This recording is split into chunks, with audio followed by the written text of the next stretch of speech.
Hey guys, we're glad that you're here. Thank God for last night. Last night was such a powerful, powerful night. And he's back tonight again. We're praying. I want you to spend some time praying for Pastor Terrell and our service tonight. Last night was just wow. Tonight, we want God to just move even in a more powerful way over our lives. But keep in mind, on Sunday morning, we have our anointing service. We hope you'll be a part of that as well. Come on. Let me just get into our verse today.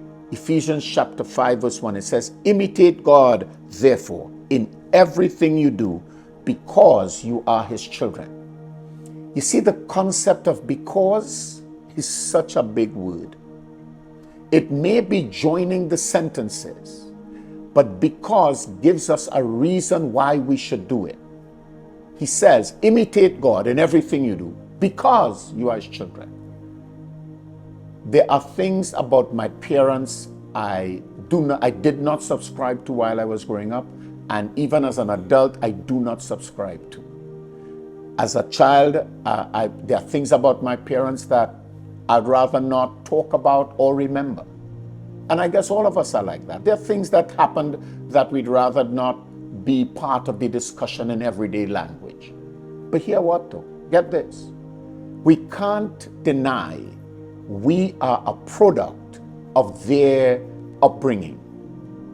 Yeah, we look like them. I looked at my brother some time ago and I realized we all do things the way they did it. And could you imagine? They are the ones that would have brought us up, brought us into the world and brought us up. So we resemble them. And we do things like them. There are quirks that we have. There are ways that we fall out. My children make fun of me because I put my hands on my hip. But those are things that I've seen my parents do, and we emulated it without even recognizing it. So God says, because you're his children, you ought to imitate him.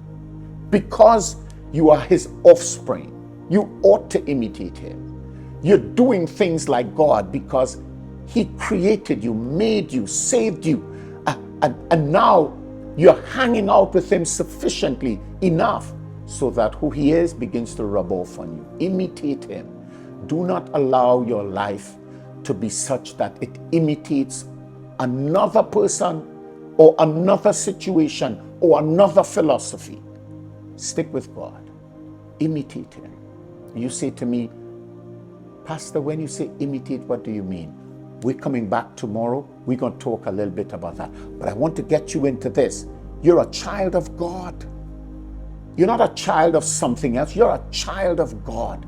Stand in your calling. Stand in your calling. I pray that you will do it for Christ's sake, for the glory of God. In Jesus' name.